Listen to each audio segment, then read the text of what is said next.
Today, who comes to us all the way from Delray, Florida, Colonel John Boyd. Thank you.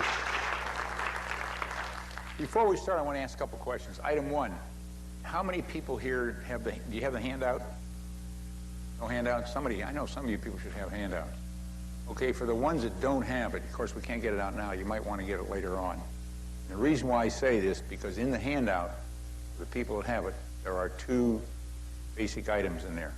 One being the paper destruction and creation, that's an essay form. And the one right behind it, you'll see if you're about halfway through, you'll pick it up. A presentation called Conceptual Spiral. Now, the destruction creation is written very tight. I think it's 16 pages. You can look as I recall. I think it's. And I wrote that back in 1976, and was, in a sense, what really got me going into the kind of things that I'm doing today. And the Conceptual Spiral was a takeoff on that. Together, what they really represent is basically what I call a foundation for vitality and growth, or in a more formal sense, what I call a foundation for comprehending, shaping, and adapting in an unfolding, evolving reality that is uncertain, ever-changing, unpredictable, in a very formal sense. The difference between them, they both talk about the comprehending, shaping, and adapting. And the second part is bringing out not only that uncertainty, not only that change and the unpredictability, but in a much deeper sense, at least in some sense, in a much deeper sense, why it has to be that way. So today, I will not be briefing on the destruction and creation per se. The presentation I'll be giving today will be on the conceptual spiral. And that's the presentation you see on the screen up there. So that's what we'll be going through. Before that, though, in order to get a sort of a feel for how you people are, except for the ones that have heard, I see some familiar faces here, except for the ones that have heard the presentation before, I'm going to ask a few questions. Would you raise your hand? So the first question I'm going to ask is, how many people here are familiar with Isaac Newton, or have heard about him, or read about him? Well, I see almost all hands go up, and that's not too surprising. How many people here have heard of Albert Einstein? Certainly you have. That's another famous name. How many people here, I'm going to go into a different area now. How many people here have heard of Clausewitz? I'd be very surprised if you all hadn't heard or read about Clausewitz. And another one then, what about Sun Tzu? You should all probably heard of Sun Tzu. Now we'll switch gears, so I looked in that area. How many people here have heard of Werner Heisenberg? Few hands, but notice, there's many, very small minority. Now I'm going to take it down to even a smaller minority. Remember, the ones that have heard the presentation before, I don't want to see your hand. How many people here have heard of Kurt Gödel? Kurt Gödel. Hardly anybody kind of back. It's even smaller. Okay? Now I'm going to shift into a new area. I'll explain why I'm doing this in just a minute. Obviously, I'm doing this for a reason. Next two people I want to ask, how many people here have heard of Taiichi Ohno? Talking about production and manufacturing. Taiichi Ohno. Okay, I'll flip-flop it the other way. How many people here have heard of Henry Ford? Everybody. But nobody's heard of Taiichi Ohno. I don't see any hands. How many people here have heard of Shigeo Shingo? No hand. Well, they've done some phenomenal work. Has a big impact today. You don't even know about it. Isn't that interesting? Henry Ford was quite a ways back. The point that I'm making, these other people you haven't heard about have had a very major impact upon the way we do business in this sense. I'm not talking about business in a business sense only, but also in science, engineering, philosophy, and other areas too. But we're going to talk about that today. That's what we're going to get into. So I'm going to acquaint you with some people you haven't heard about and show you the impact. It's very important, and particularly for you people who are going to be in SpaceCast. Because I don't think Clausewitz is going to help you too much here.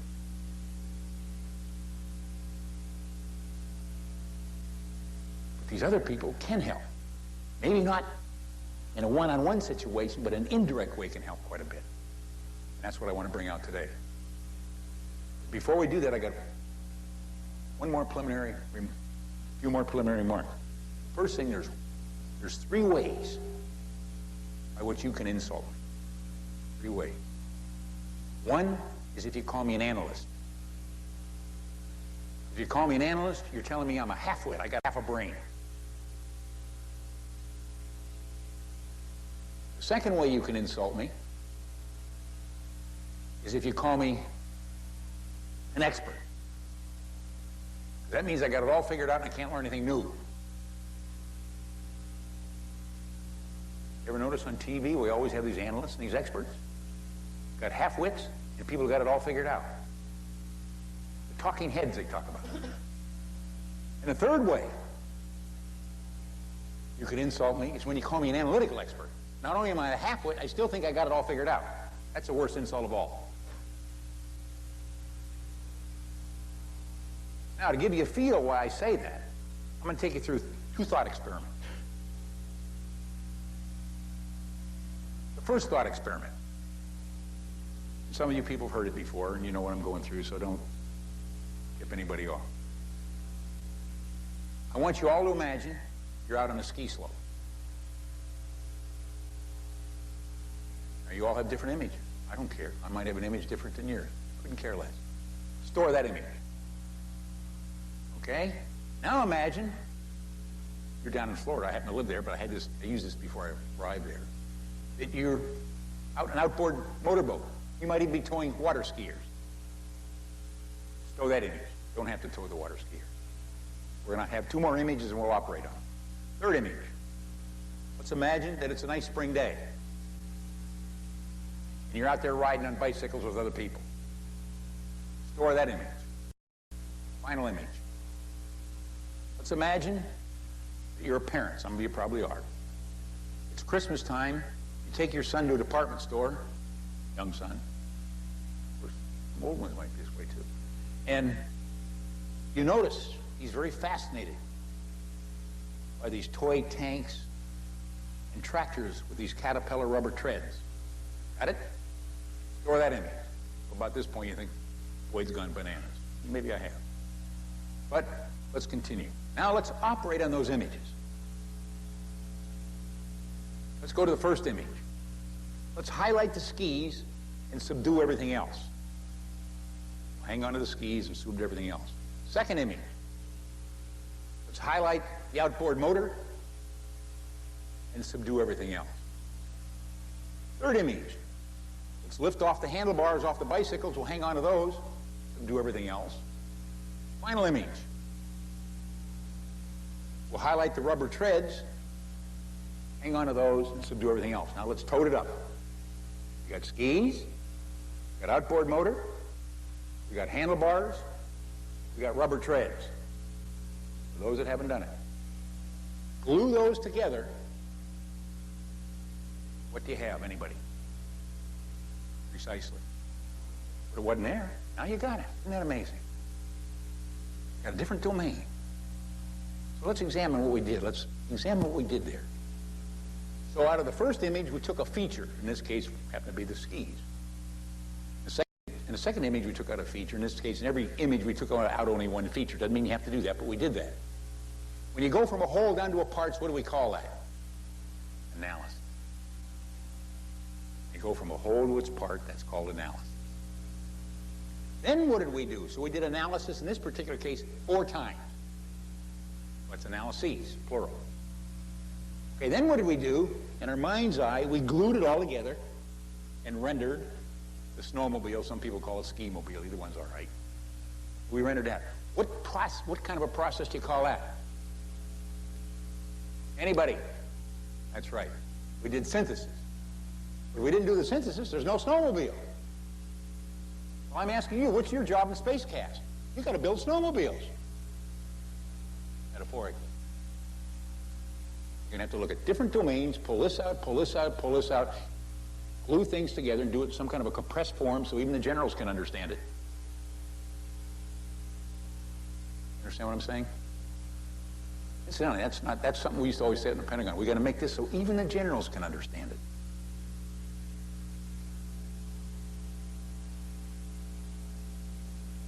So it's not unusual. They knew it was being said too. So that's the point. So the point is you do analysis in synthesis. Now you see why I get angry when a person calls me an analyst, because I'm only a halfwit. I'm only doing half the job. I only got half a brain. You look at all these books, universities, authors, lecturers, etc. put out. And they're always talking about deducing and analyzing, which is another form of the process. They hardly ever use the word synthesis. They feel embarrassed to have to use it. I've heard people say, well, that's a synthetic argument. What the hell's wrong with that if it's a good argument?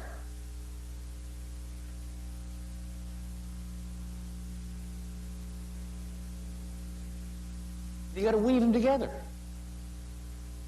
Now let me give you a more subtle example. That's a thought experiment. I'll give you a more subtle one. And some of the names will come up here.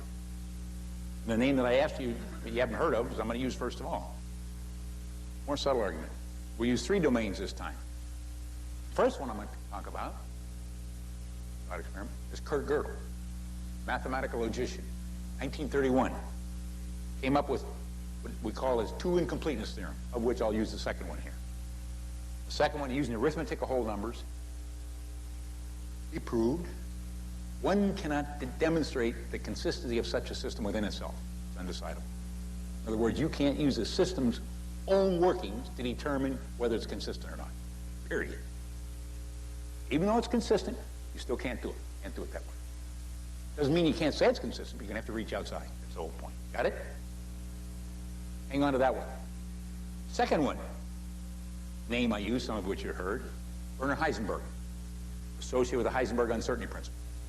And the principle states very explicitly, one cannot simultaneously determine the position and moment of a particle. Of course, the particle he's talking about is a subatomic particle. In other words, like electron. Cannot do it simultaneously. Now, there was a lot of discussion of that when that came out. That was in 1927, I might add, when that came out. And particularly Bohr and Heisenberg were very much caught up in it. And they explained it. Why that had to be that way is because the phenomena of observation, the stuff you're using to observe things with, is no different than a phenomena being observed. In other words, you're using electrons and photons to look at electrons and photons. Well, if that's the case, isn't that a system examining itself? Right. They're talking about electrons and photons, where Gödel was talking about whole numbers. Well, you can see then that that's also related to what Gödel was talking about. Now let's take the third one. The second one. Well, if we take those 2 together before I make sense. So therefore, if we generalize that statement, we can say one cannot determine the character or nature of a system within itself, not just mathematics, it's consistency, and you're talking about other kind of phenomena in quantum physics. One cannot determine the character or nature of a system within itself. But now let's fold in the second law of thermodynamics. In the most general sense, it states all observed natural processes generate entropy. How many people have heard of the second law here? I'm sure a lot of you have. Okay. They might state it differently, but I'm using the general statement. All observed natural processes generate entropy. And well, how do they describe entropy? Oh, they describe it in many ways. Unavailable energy, incapacity to do work, confusion and disorder, equilibrium states, etc. Okay. Now let's examine that. So what does a physicist do to wax eloquently? He says, imagine a closed system. We have the second law operating. So we'll do that. Let's say we want to operate inside of a closed system. We want to observe what's going on inside that system. Figure out what the system's doing. Anything we do in that system, including observation, because it affects information theory, that means we're going to pump up the entropy. If that's the case, we're going to know less at the end of it than we knew in the beginning. Right. Closed system. Exactly right. That being the case, then, since they closed it by its own nature, they'd be using the system's own ingredients to examine itself. You being part of the system. So that also fits with Gödel and Heisenberg, the second law.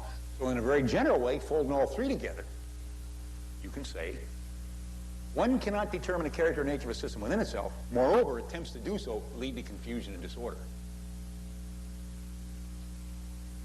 Now, why would that, you say?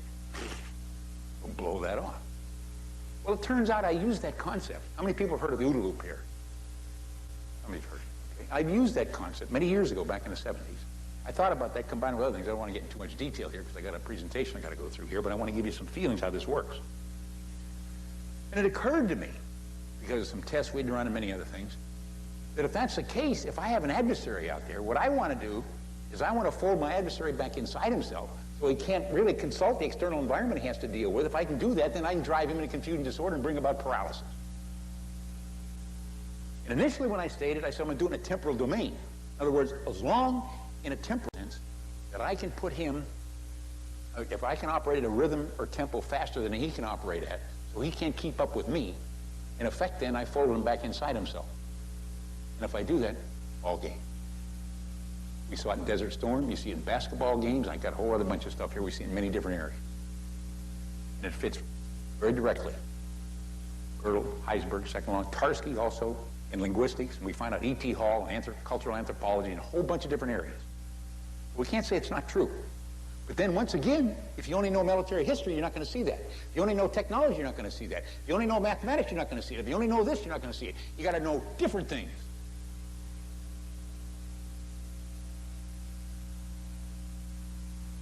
We'll bring that up in discussion here. And I can't overemphasize that. Not at all. Okay, having built that up, let's hop into the presentation. The title, you'll understand why I picked the title I did. Next chart. Okay, note what I say there. To make evident how science, engineering, technology influence our ability. Now, why would I even want to use that? Remember, science, mathematics, science, engineering, that's the most precise way we can look at the world. Now, if we see some problem areas in there, that means we're going to have larger problem areas elsewhere, aren't we? So the question is, what can we learn from that? And what impact might that have elsewhere? In the Air Force, we know it's had a big impact. Without airplanes, there's no Air Force. So Air Force tends to be very technology-oriented. In some cases, maybe too much in some areas to its own detriment. I'm not saying you don't want technology, but sometimes we can do it badly. Well, the reason why I'm looking at this is because if I can get some understanding there, maybe, and I've already given you some hints right now for those spot experiments I took you through, maybe we can get some insights in the way we can deal with the world, wherein we haven't been dealing with it as appropriately as we could have. Next chart. Next chart, please. So for openers, what I want to do is re-examine the abstract. Now, the abstract that I'm talking about here is the abstract that I have in my green book, which I call my green book, A Discourse on Winning and Losing. What I'm going to show you in the next chart is a key passage out of that abstract, a key passage, and then kind of give you an idea why that passage is key. Next chart. I'll let you read that passage, then I'll talk to it. As a matter of fact, that's the final passage in my abstract.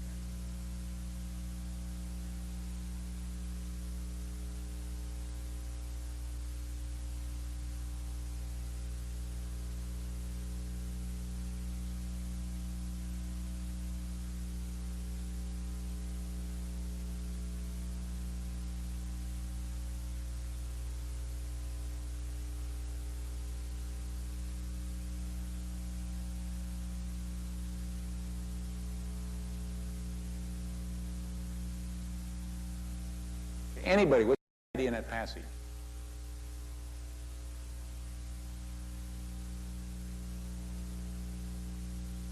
The idea is the game of analysis and synthesis. That's the key idea. Note what I say in that last sentence. As a result of the process, the process not only creates a discourse, but it also represents a key to evolve the tactics, strategy, goals, unifying themes, etc. Permit us to actively shape and adapt to an unfolding world we're a part of, live in, and feed upon. We can deal with that world out there. That's the game you play. I'm going to make it even more graphic as we go through the presentation. That's the game. That's very important. I just took you through two thought experiments. That's what we're talking about. Next chart, please. Next chart, please.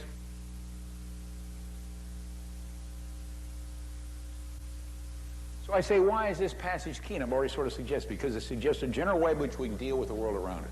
Or more specifically, by exploiting the theme contained in that passage, that's what we're talking about so far as a theme, and examine the practice of both science, engineering, and the pursuit of technology, we can evolve a conceptual spiral, and I'll explain later why we call it a conceptual spiral, for comprehending, shaping, and adapting that world. First of all, we got to comprehend the world, get information. In a sense, we're shaping our view of that world. And then because we're acting upon that world, we also have to adapt to it too. In fact, in some case, because we're changing the world itself, then it has a change characteristic, then we got to change our characteristics the way we're going to deal with it. So it's one of those incestuous feedback processes in some sense. It's the way it works. Okay, next chart.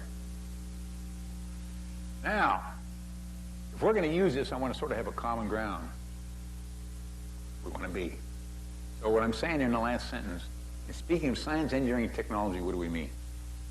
I want to have a common departure point. We're going to expand upon that departure point in different ways. So next chart, let's get that common departure point.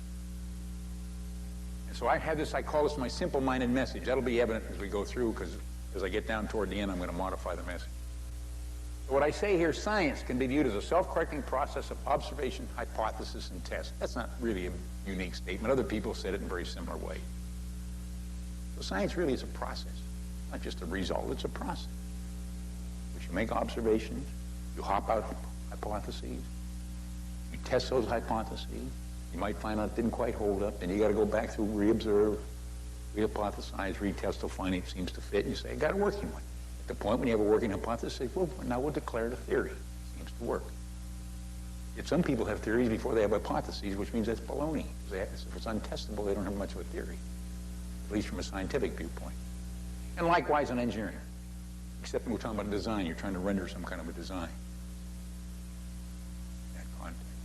And then technology, which flows out of that, can be viewed as the wherewithal or state-of-the-art produced by that, all that activity.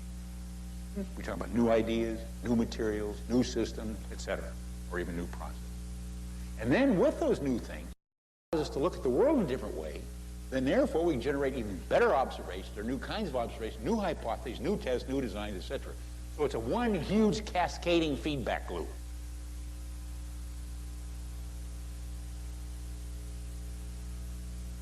Feeding on it. Exactly what it is. Okay? Next chart. Now, what I'm interested in, if this stuff is so fantastic and it's done so much for us, it couldn't be good or bad, then I'm kind of interested in the results. What did they pump out? What is that output? I'm always output oriented. And let's examine that output. And what does that output tell us? So that's it. What has given us and done for us? That's what I want to, what has it given us and done for us? I want to look at the output. So let's, on the next 4 charts, we're going to look at some of that. Next chart, please. So we'll look at science first. I have 2 charts on that. And note where I start. Isaac Newton. Remember I asked you that. Everybody's familiar with Isaac Newton. One of the contributors. And note what I say. Actness predictability by his laws of motion and gravitation. What happened? What did he basically do? Prior to Newton, they thought there were certain kind of laws that applied to people on Earth. There were different kind of laws that provided in the heavens or out there in the cosmos. And so what he did, he showed the same laws applying to cosmos as well as on Earth. So that's what it was called, as a matter of fact, the grand, note the word. You can call it the grand analysis, the grand synthesis. Newton's grand synthesis. Okay? Then you got Adam Smith. Familiar with him? Foundation for what I call modern capitalism. Then you got Ampere and Gauss. Note that. Exactness particularly by electric magnetic laws. Had electric laws, had magnetic laws. Hadn't joined them at that point. They were separate. Then we got Carnot, Kelvin, Clausius, Boltzmann. I already talked about decay and disintegration via the second law of thermodynamics. Build up in the dates indicated. Then we got Faraday, Maxwell, and Hertz. Oh, very interesting. Union of electricity and magnetism by a field theory. Today we call it electromagnetic theory. In other words, the second grand synthesis, which Faraday came up with the idea of fields. Maxwell put it together in his 4 equations, and then Hertz came up with a critical experiment to demonstrate, hey guys, it's true. It works. And today that's very fundamental. Many things we do today. Many areas. Very fundamental kind of stuff. Okay, then you got Darwin and Wallace, evolution by a theory of natural selection. Then you got Marx and Engels. And some people object to that. They say, what the hell, Boyd, what did you put that in there for? It didn't work. Basis for modern scientific. Just because it didn't work doesn't mean they didn't try it. They had some observations, they had a hypothesis, we ran the tests over 70 years, it bombed out. Didn't make it. It's their term, not mine. They call it scientific socialism, but it didn't work out. Sort of a painful experience, but we went through it. Then we got Gregory Mendel. All heard about that. Then you got Henri Poincaré. Inexactness. He did other things too, but I'm pointing this one in particular. Inexactness, unpredictability by a gravitational influence of 3 bodies. Remember, what Newton did was always looking at 2 bodies. 3 bodies. And what he found out, what they were trying to do from Newton on, they wanted to get what they call a closed form and exact solution. Poincaré proved you can't do it when you have 3 or more bodies. No way, Jose. Cannot be done. Not get those closed form solutions, get open solutions.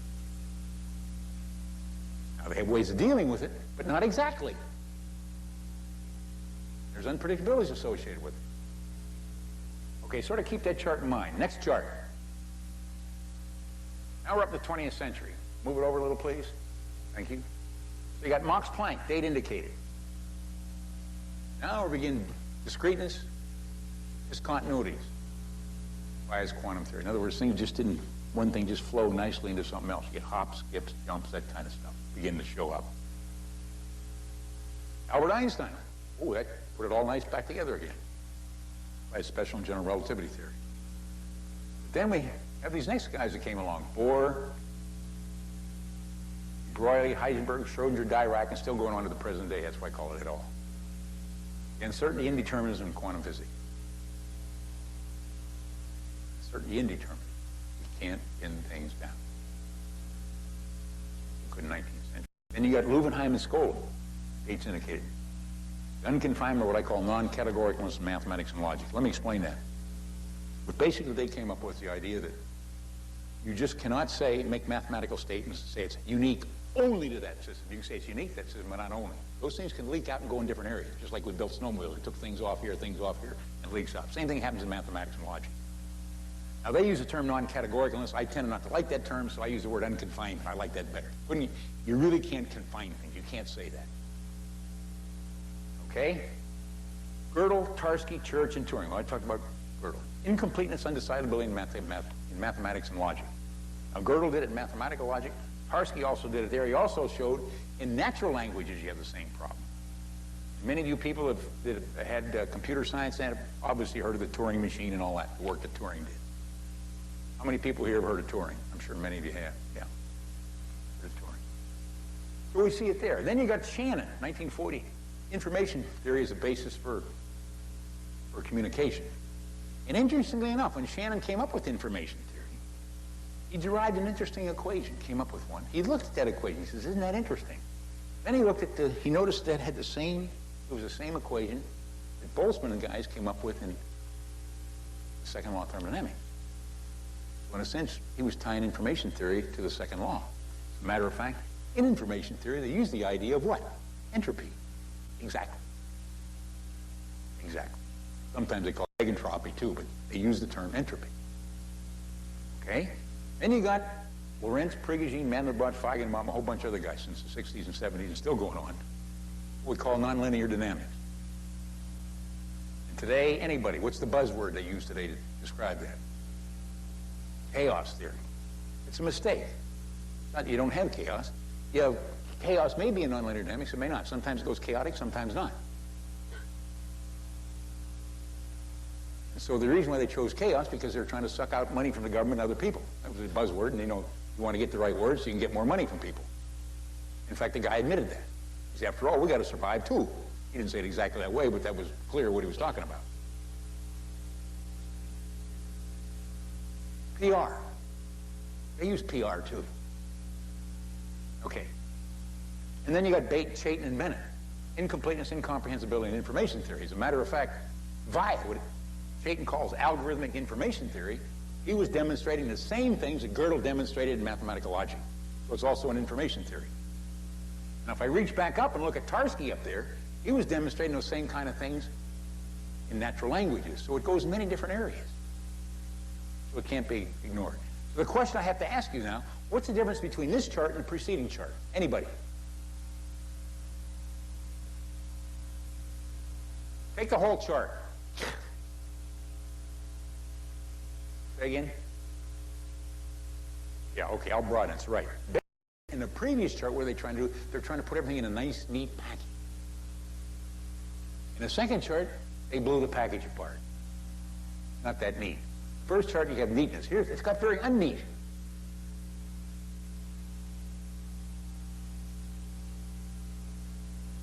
Or as he was saying, determined, in other words, determinism, very neat cause and effect relationships.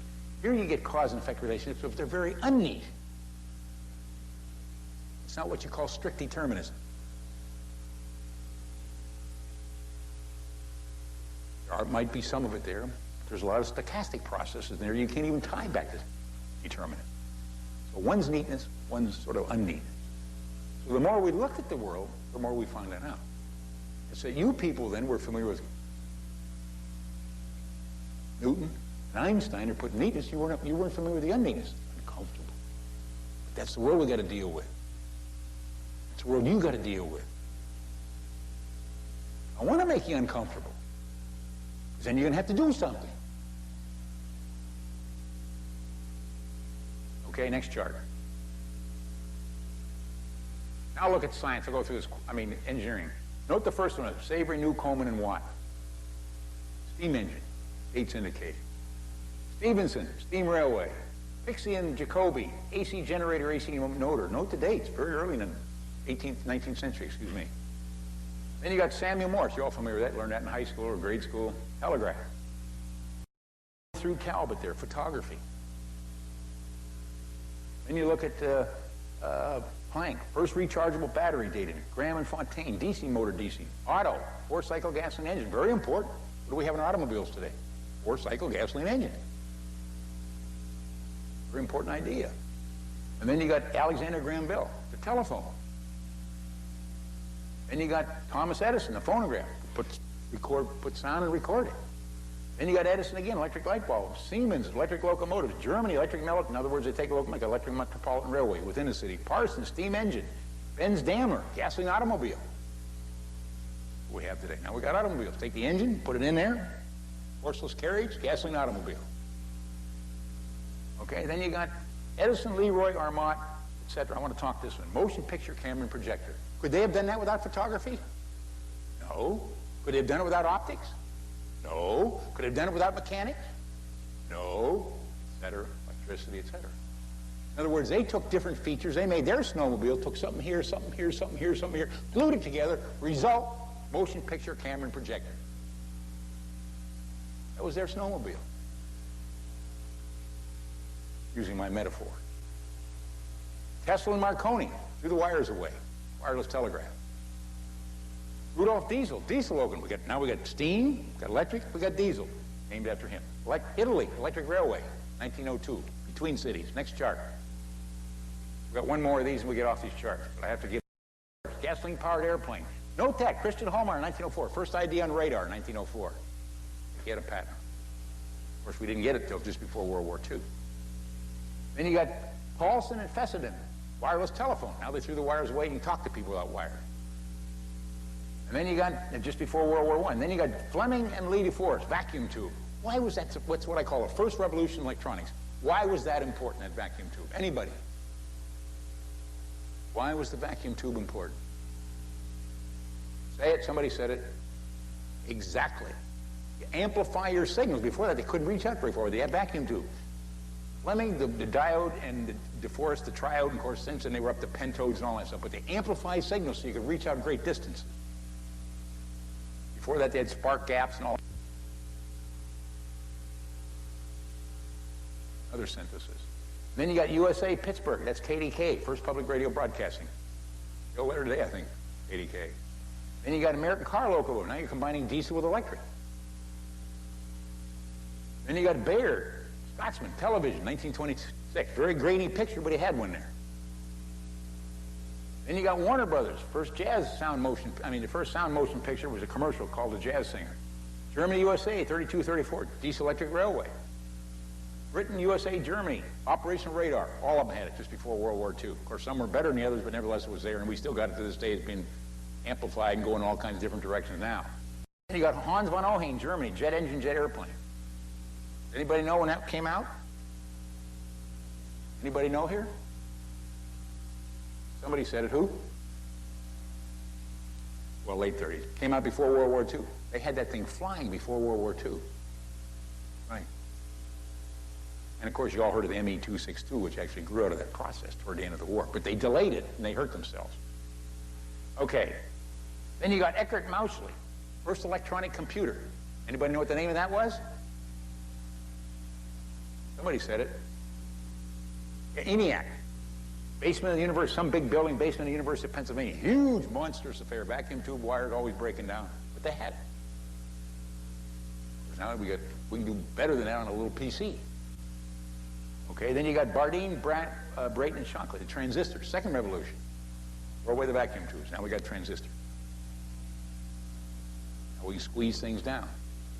Then you got Ampex, first video recorder, and then Kilby and Noyce, first integrated electric circuit. Now that's the basis for all our microchips today, including transistors and circuit. Just squeeze it down even further. Basis for all our microchips. Very important. That's the third revolution. And Maiman, you can see him laser, Philips, video cassette recorder, Sony, finally video camcorder, and I cut it off in 1980. Of course, there's other things too. You can throw other things in here. You see that. Okay, so now we've looked at science, we've looked at engineering. What's the message? Next chart. So we ask ourselves, look at the past, why the contribution these people have provided for the world. What can we say about our efforts for now and the future? And we say, we got a lot of evidence out there. So let's just squeegee all that down that we've looked at, and let's lay out what I call a grand message. Next chart. I'll let you read it.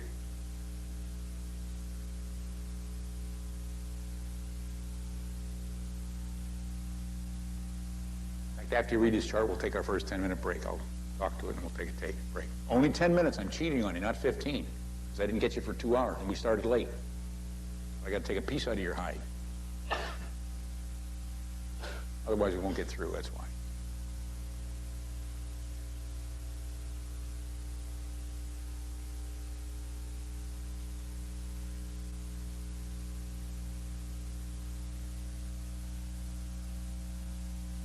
Know what I'm saying there in the beginning. Look at that first thing. I lay out all those things, names. I say, not only do the statements representing a theoretical set for explaining some aspect explain it inadequately or imperfect, like it or not, they spill out beyond any one system and do so in unpredictable ways, and then I turn it around the other way. We can neither predict the future migration and evolution of these statements, nor just confine them to any one system, nor suggest they fully embrace any such system. You know that. And marching up into the scientific engineering sense, 4 statements I have there. And then squeegee it down even tighter. So my last statement, which altogether imply that, and I put it down in one statement, bottom there. Take all that above and you squeeze it down. That's what we got to face up to, which imply the bottom statement, the implication that flows out of that, which also flowed out of the previous stuff we looked at. Well, if that's true, then what those people want to do in the 19th century can't be done. Can't get all that pretty. You're not going to nail things down, like it or not. You may nail some things down, but other things you're not going to nail.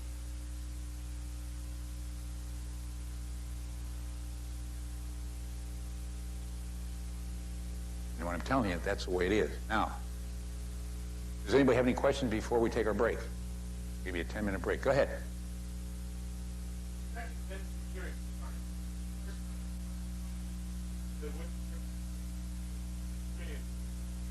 What chart are you talking about?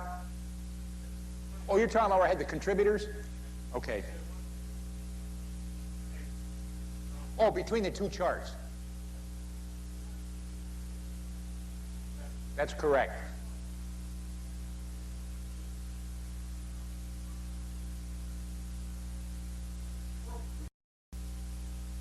That's correct.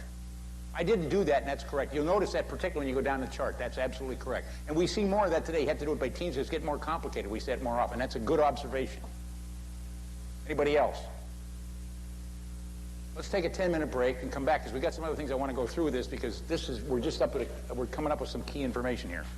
So please take 10 and no more. Thank you.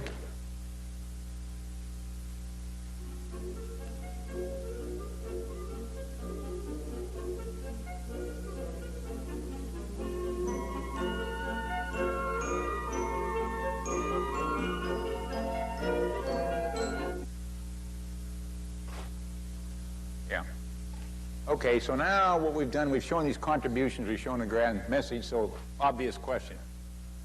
If you look at these things together, what do these things really suggest? Raise an interesting question. Next chart. And what am I really getting at? Here's the point I'm getting at. Here's an impression we're left with here, and that's what I call it, an impression. While we can comprehend and predict some portions of the ever-changing world that unfolds before us, others seem forever indistinct and unpredictable. In other words, we get two kind of things. Some cases we can predict things, other things we can't. We get two parts of the world. In order to build on that, let's go to the question. Next chart. So it raised a rather interesting question. Very nice, but what does all this have to do with our ability to thrive and grow in such a world that is seemingly ordered and predictable, yet disorderly and unpredictable? In other words, we seem that we got a kind of a mixed bag here. That's exactly right. But how is it mixed? Well, we're not really sure. But let's take some ideas from this new world, what we call, well, it's not a new world, it's been there, but the new way they've been expressing it, nonlinear dynamics. And we have people saying and knowing from their own experience, the linear phenomena swim in a nonlinear sea. In other words, the nonlinear stuff totally overwhelms the linear phenomena. In fact, some people say if you want to look at an iceberg, the linear phenomenon is only the tip of the iceberg, and some other people say it's really the tip of the tip. And as somebody's remarked, yeah, but that's the stuff we like to study. It's easy. That's why. Nonlinear, messy, dirty, hard to come to grips with. But that's the world we're in, primarily. That's the overwhelming part of the world we've got to deal with. And the more you lift yourself away from math, physics, chemistry, into biology, anthropology, sociology, the more nonlinear, more unpredictable, the more messy it becomes. You still got to deal with it. And that's, you people have to deal with it in your efforts in space gas and other activity. Okay, let's keep that in mind. Next chart then. So here's the comment I want to get at. Get at that question we had in the previous chart. Let's take a closer, more general look at what science, engineering, pursuit of technology produce and accomplish. No, 2 points here. What the heck are we producing here? And how are we going about that?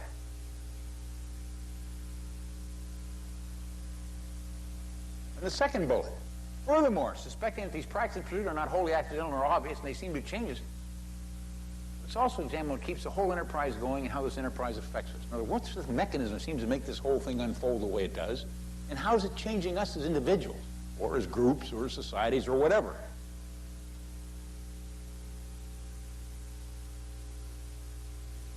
So to make it very graphic, let's go to the next chart. We're going to address really basically 4 questions then, which were in the previous chart.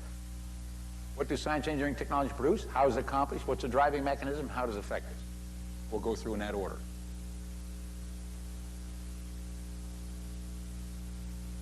We'll attack it in that order. So let's take the first question there. What do science, engineering, technology produce? Next chart. And look at that. Note what I'm saying here. We examine all that stuff we've been talking about here. What do we see? We see new ideas, new systems, new process, new materials, new et cetera, et cetera, et cetera. New. In other words, science, engineering, technology produce change via novelty. We're producing novelty using that. Different kinds of novelty.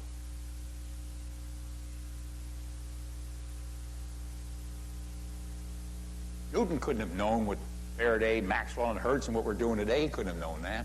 And things we're doing today, we can't know what some people are going to do many years hence. Some things we will, many other things we won't. That's the way it is. So that's what I'm saying. What does it produce? Change by a novelty. Next chart. Now this one you're sort of familiar with. So I gave you some thought experiments. How is a novelty produced? I want you to read that, then I'll talk to it.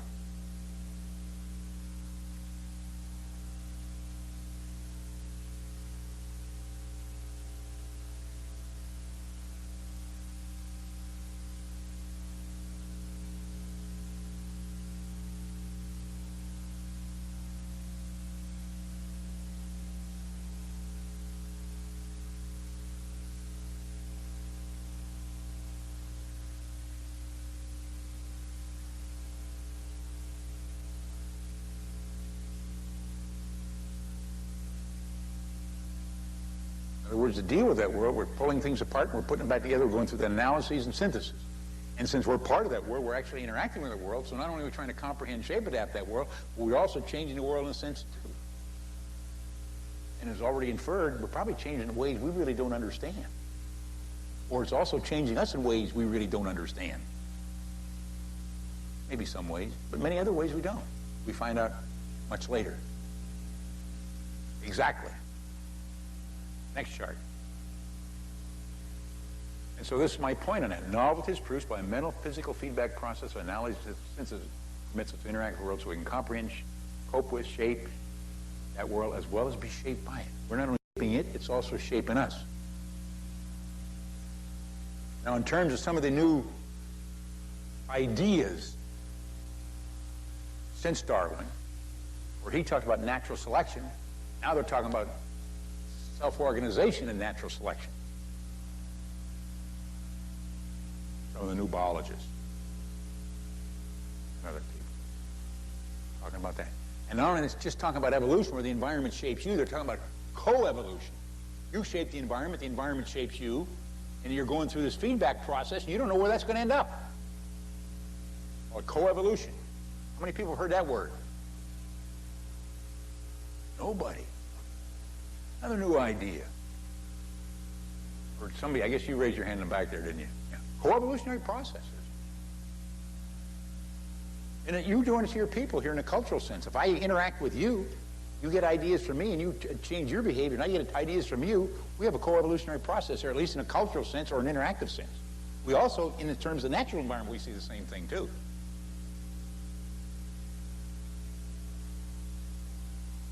Right. A lot of new things coming about here, and I'm trying to get, I'm really trying to get you away, not trying to drive you away from Newton, but I'm trying to bring out, there's many things that have happened since Newton and Einstein and that. We got to come to grips with those, and it turns out these new things are also very applicable to the areas that we can deal with in a social sense or in a cultural sense. Words in a more complex sense. Okay, next chart. So then we go to the next question. What is the driving mechanism? This may surprise you, which is in the second bullet. Note what I'm saying there. If our ideas and thoughts match perfectly with what goes on in the world, and if the systems or process that we design perform perfectly, what would be the basis for everything work? There wouldn't be no basis. You got to know.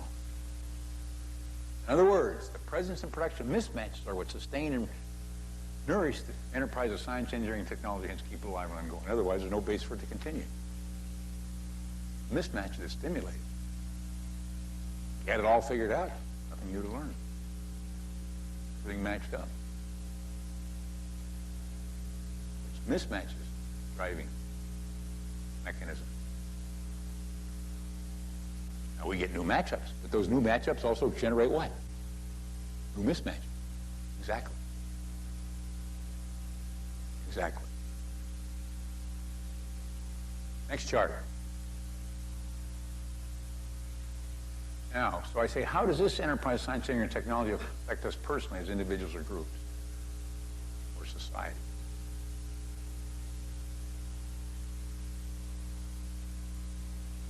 I'll let you read it, and I'll make comment on it.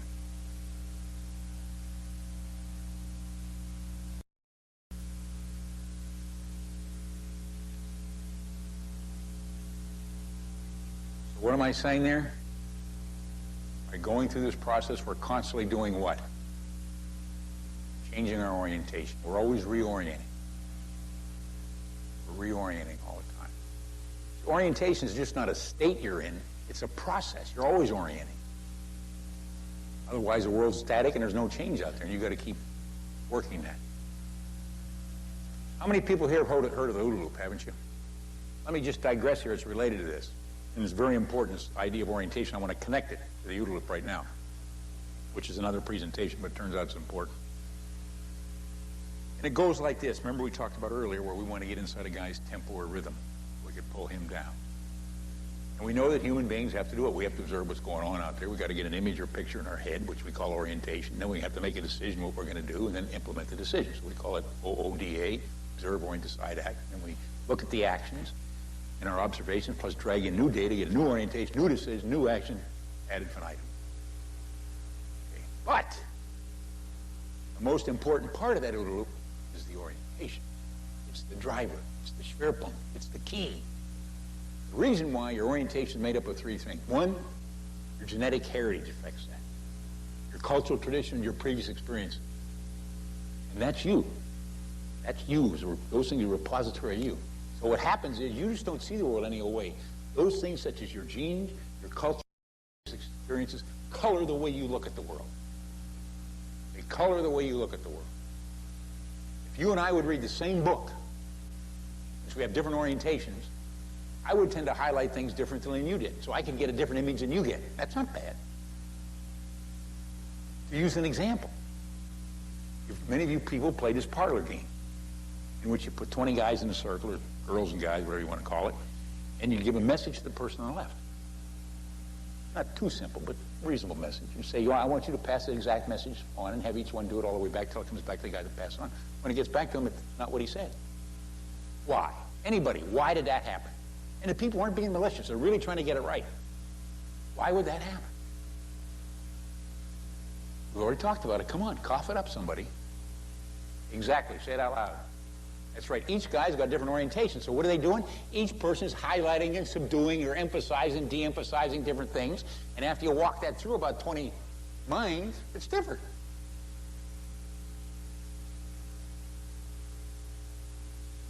Exactly. Right. We all don't have the same orientation. Similar, but not the same. If you work together, you get more and more similar, but always not the same. Okay? Next chart.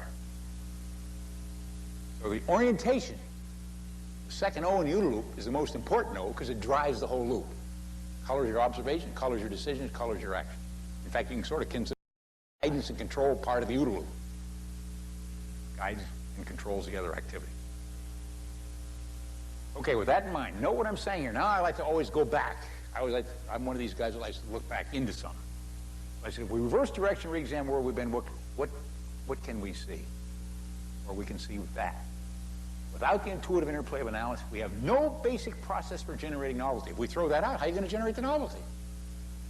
No way, Jose. Second part, we have no basic process for addressing mismatches between our mental images and impressions and the reality it is supposed to represent. And thirdly, and no basic process for reshaping our orientation toward the reality that undergoes change. We know that's happening.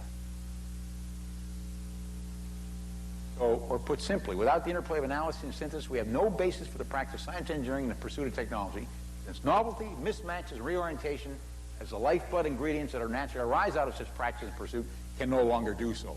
Period.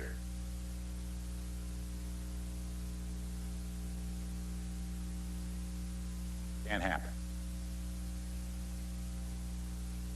Next chart. Now I want to go back again. Now remember, I had that simple-minded message in the beginning in which I said we can view science as indicated above in engineering. In other words, those self-correcting processes. Science being self-correcting in terms of observation, hypothesis, and test, and engineering, observation, design. But I said, in view of what we've done here, and we've looked at things, we probably should modify that. Why? Because if you look at a hypothesis, that didn't arrive out of a vacuum. That just didn't happen. Things had to take place there. And we know what had to take place. You not only had to have observation, but you had to do the analyses and synthesis. And not just an observation, many observations. Otherwise, your system locked up inside yourself. So then we should say it can be viewed as a self-correcting process of observations, analysis, synthesis, hypothesis, and test. And likewise, engineering. Except we put in design rather than hypotheses. Or an artist. He makes observation analysis more intuitive, analysis synthesis, and you can call it a rendering and a test. Test it against the public. They buy it or don't. Now we see something else here too. If you look at that, Observations is certainly related to OODA loop observation. Analysis and synthesis, when you're getting your orientation, you're doing analysis and synthesis, aren't you? Analysis and synthesis. And the decision is nothing more than the rendering or the design or the hypothesis. So the OODA loop and it are directly related. One's maybe a little bit more informal than the other, but it's still done. Same thing. And the test is the action, or the implementation, whatever you want to call it. Same stuff. No different. So we can see that. Very important. I can't de-emphasize that. So what happens if you go through that? Let's take the science, for example. Observation, analysis, synthesis, hypothesis, test. You keep going around finding, you say, hey, that thing's kind of holding together. Then you can't call it a theory before you run the test. Because the theory assumes that what you're saying about the world there, and indeed, is kind of correct. If it isn't, then it's flawed. It's a hypothesis. Yet someday the guy said, I got a theory. Totally untestable, not even related to the world. No theory. I don't know what it is. Might not even be a hypothesis. And again, it might. Some kind of a rendering, but I don't know.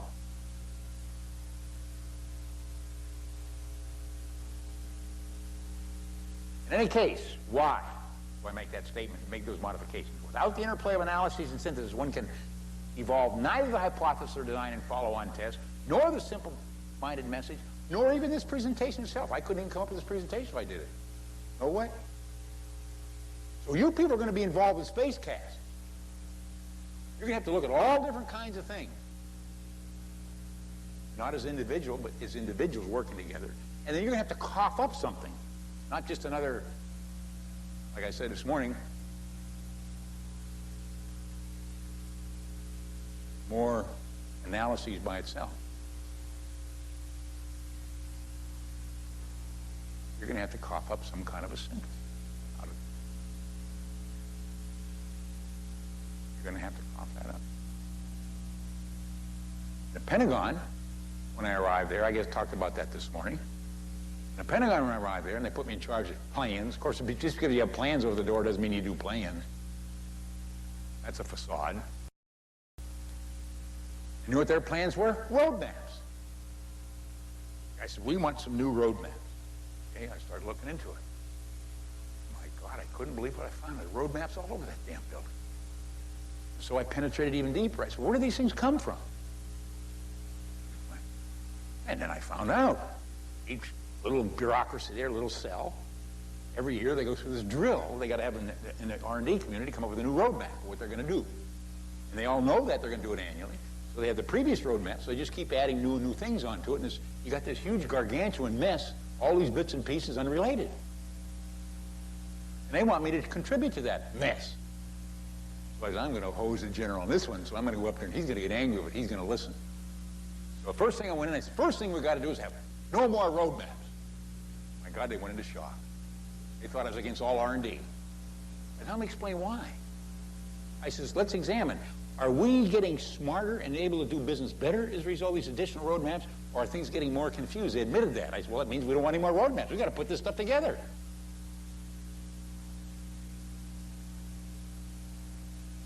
That's the analytical side. See what I'm getting at here? Got to put things together. That's why when I kept putting out roadmaps, they weren't doing planning. Planning assumes there must be some kind of a synthesis there. That's why I say just because they have plans over the door doesn't mean they do plan.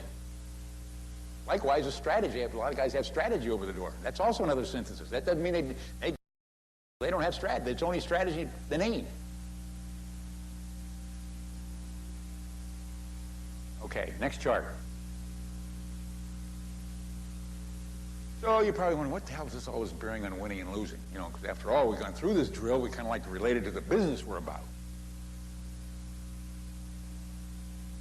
Okay, let's go to the next chart then. I'll let you read it. Illumination.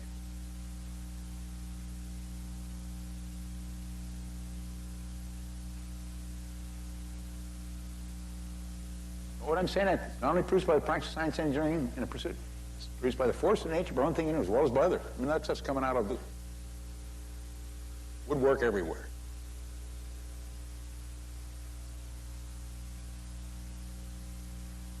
Note the next statement. It's not smooth. It's erratic or haphazardly. You don't know how that's going to all happen.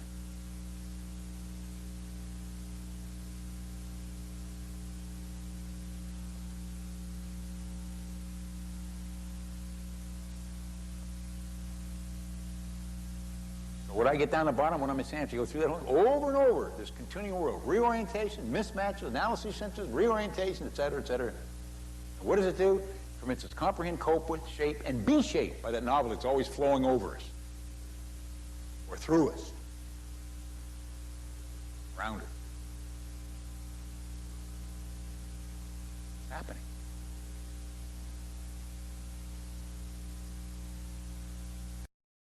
A nice, tight little world where there's no change. They're dinosaurs. They're going to die.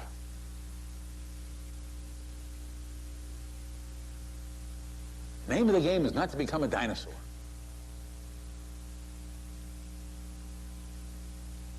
Geez, I don't want to go up there and get at a high peak and then walk around like a vegetable the last 10 years of my life. I want to keep myself going until the last minute when all the lights go bang, over. And if it looks like I'm going under, I'm going to probably call Kevorkian and say, God damn you, I got a job for you. Me. A lot of people are listening to this guy. It's not, you know, when they're in pain and things are going, they don't want to go through it. Plus, the medical profession takes all your resources and you have nothing left either. I don't want them to get it. That's why I'll call Kevorkian. Hell with them. But better yet, I like to do things so much the brain just explodes and it's all over. See, I'm 66. I kind of think about those things. You get older and you start reading obituary pages and all that kind of stuff. Say, how am I going to go out? Boy, I want to go out.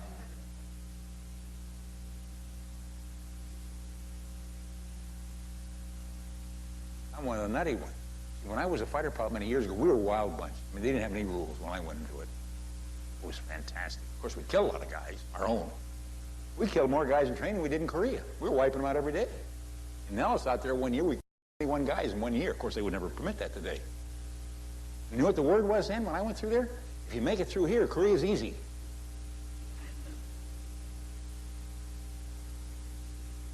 We had a guy out there called Clay Tice. He said, this is a Tiger program. Man, these guys got fangs.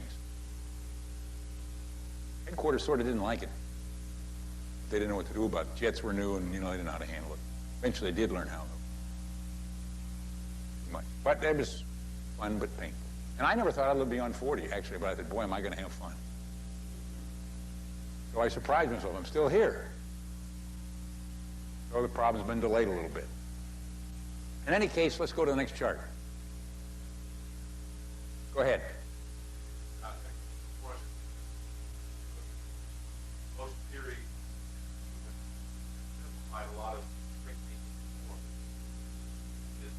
this natural part of this work. Yeah, that's right. It's well, some people could say it's an unnatural part too, but I understand what you're getting at. There's a nice book out that addresses that, and I told Dick and some other people, and it's a softcover book. I think you can get it. Of course, nowadays softcover books cost almost as much as hardcover a few years back. It's called Theories of Everything. Theories of Everything by John Barrow. And the key idea that he brings up there is, you know, you got a very world out there, and what you have to do is you have to be able, in some sense, be able to compress that world into certain ideas in that so you can deal with the whole world. So they talk about the idea of compression. In other words, and also Chaitin. Remember I mentioned Chaitin on the algorithmic information theory, that he talks about that too. You've got to be able to have what they call compressibility. And what you want to do to your adversary, make his world incompressible. He can't compress all that stuff, so all he's dealing with pandemonium and chaos, confusion, disorder, and you sweep out the debris. In other words, you want to fold him back inside himself. Talked about that earlier. And so you make his world incompressible, he naturally gets folded back inside, so he can't cope with the world, so he's out of date with the world, so in effect then he comes up with all those dysfunctional characteristics that you like to have in your adversary, not in yourself. Or some people do it naturally to other people when they don't mean to. That's not too good. Okay. Does that help answer your question? Compress. You got to learn how to do it. There's a nice book out on it called Theories of Everything. Incidentally, somebody asked about that earlier, about theories of everything. The reason why he puts theories of everything in there, we got a lot of theories of everything, but there's no theory of everything. My question to that, if you have a theory of everything, and included within the theory, and you've heard about these new superstring theories and all that crap, you know, and that these physicists are talking about they're non-testable and that, And if it's such a great theory and it includes everything, then within the theory should be how they came up with a theory, but they don't ever have that in there. If it's the theory of everything, they should be able to describe how they came up with it. It can't be everything. Something, I don't know what, but it's not everything.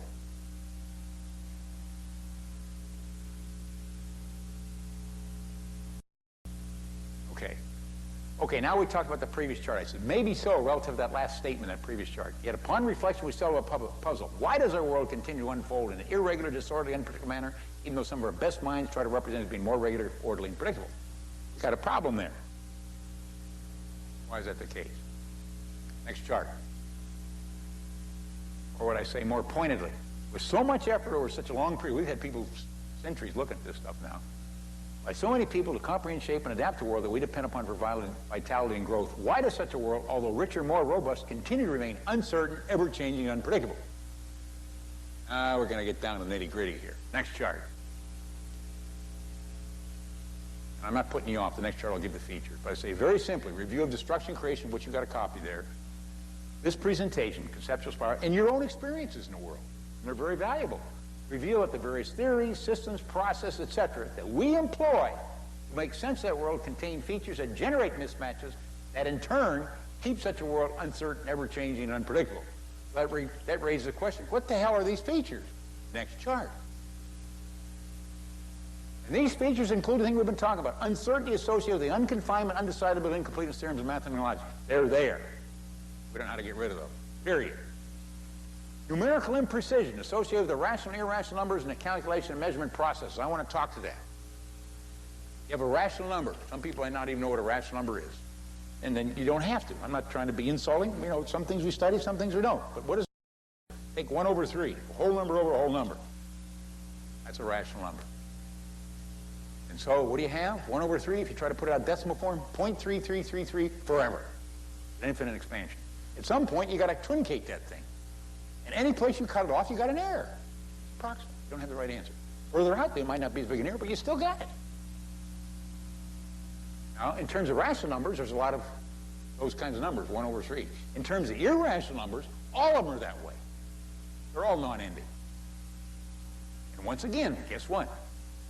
Irrationals dominate the rational. Another favorite statement.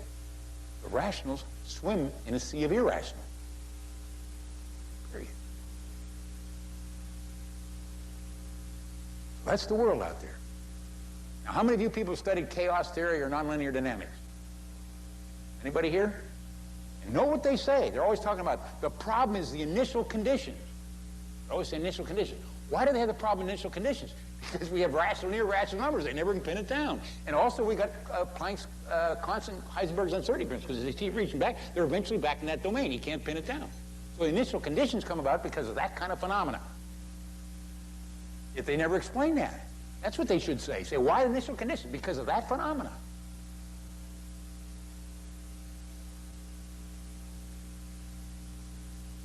Then you got the entropy increase we talked about, the second law of thermodynamics. And we got the irregular, erratic, we're talking about nonlinear process. Irregular or erratic behavior shows that far from equilibrium, open, nonlinear systems or processes with feedback. And that's most of the world.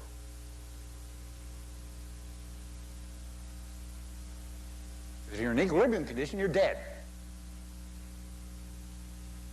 Then you got incomprehensibility associated inability to completely screen, filter, or otherwise consider spaghetti. I call them spaghetti-like influence. I couldn't figure out another word. From a plethora of ever-changing, erratic, or unknown outside events. Then you got mutations, environmental pressure, replication errors, or unknown influence. They still haven't figured that out. Ideas are mutation. You get a new idea, that's a mutation. It's a mental mutation. New idea, too, spins off out of that. Ambiguity associated with language. Not only language is interacting with one another, you know how they say, well, the structure of this language really doesn't allow you to put it in the same context in a new language. Also, within a language, you got ambiguity. Is that bad? No, it's good. Because you didn't have ambiguity, it means we have everything figured out. We couldn't learn anything new. The ambiguity then permits new ideas. The ambiguity helps to make adjustments, to adapt, to adjust to the world. Not necessarily bad. Can be. And then novelty, we talked about that. Those things are there. Those are inherent in our various way we do business world, our mental processes, etc. Therefore, next chart. What am I getting at? The underlying message is very simple then. There is no way out unless we can eliminate the features just cited. Well, problem though, we don't know how to do this. Since we don't know how to do this, the world, reorientation, mismatch, analysis, synthesis, over and over again, added times, based, comprehend, shape, and adapt. An unfolding, evolving reality that remains uncertain, ever-changing, unpredictable. That's the way it is, guys. Sorry. And this stuff is very recent kind of stuff. This is stuff that's come out in the 20th century. This is not the stuff that Newton and those guys found out. Very recent stuff. That's why I asked you about it in the beginning. Mary said, who's Gödel? Hardly anybody knew. Heisenberg, if you knew about him. Chayton, I didn't mention him.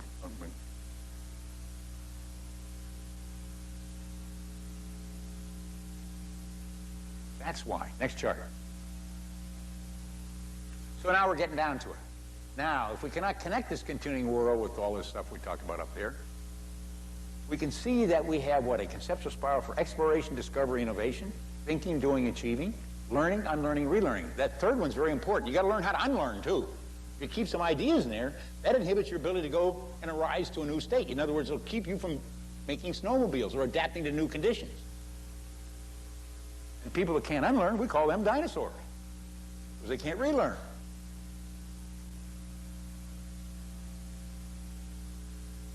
Comprehending, shaping, and adapting. Hence a conceptual spiral for what I call insight, imagination, initiative. Next chart. We're about done. Which raises the question, can we survive and grow without these abilities? Next chart. I think it's very clear. Next chart. One word. No. Period. Next chart. Which suggests then the conceptual spiral as we presented it here is a paradigm for survival and growth. That's exactly right.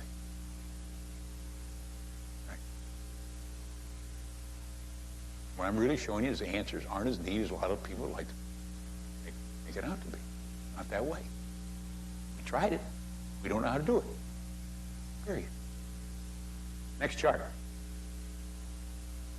My last chart, too. So that's my point. Final point of the presentation.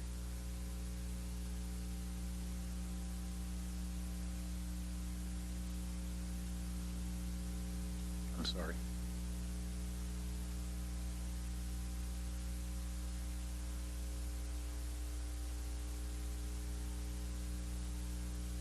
If you lose, you're losing the game of survival and growth. The name of the game is to survive and grow. And it impacts us in many different dimensions.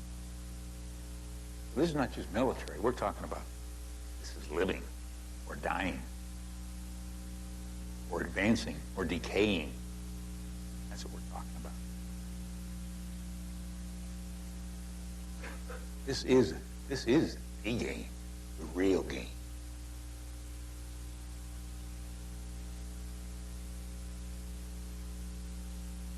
Any questions?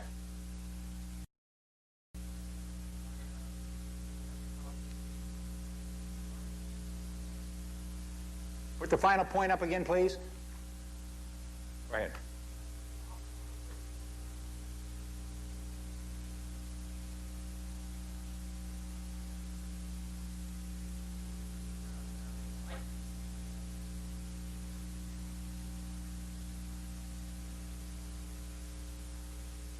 I can construct different loops there too, even though I do that. I took that, if you want it, I can go that with you later on. I show there's different ways of looking at that too. Well, in some sense, no, I understand what you're saying. We can comprehend in some sense, but we can't do it in a perfect sense, even though I'm saying that. No, what you're saying, maybe I'm taking too many liberties here. You might be right. But when I'm saying comprehend, I'm talking about at least we can deal with the world out there. The fact we comprehend doesn't mean I have perfect knowledge. We're getting an idea of what's going on there, and hopefully it's better than what somebody else has if we have to deal with it. So I guess maybe I'm using a loose form if that's your point. When I say comprehend, don't say that I've nailed it down. When I use the word comprehend, I'm not saying I really nailed it down. It means I comprehend something of it. But to say I really nailed it down, I wouldn't say that. Of course, the further we go, less. Well, we might learn other kinds of things. We might pin some things down, but then they in themselves may generate problems in other areas, which then become a larger context, so then we lose some of the comprehension in a larger sense. In fact, what I've told people. I said, you know what progress is? You've led me into it. I've used this before, and I'm glad you raised that point. You know what I say progress is? Confusion at a higher level. That's what we're talking about here. You see what I'm saying? In a sense, that's what you're hinting at, is confusion at a higher level. Go ahead. There's one example. And of course, some people say maybe that's not progress either. I mean, they can chop me on that. That's a good chop, too. Go ahead. You used an example, John, in a previous session we had, talked about progress, and Yeah. that the inquisitive, the people who are doing projects such as this, have to be constantly doing that. That is asking the question why to those who think they already know. Progress, the example you used was looking at the F-111, and the offshoot of the F-111 being the new air superiority fighter, which eventually evolved into the F-15. Relate that situation, process going through.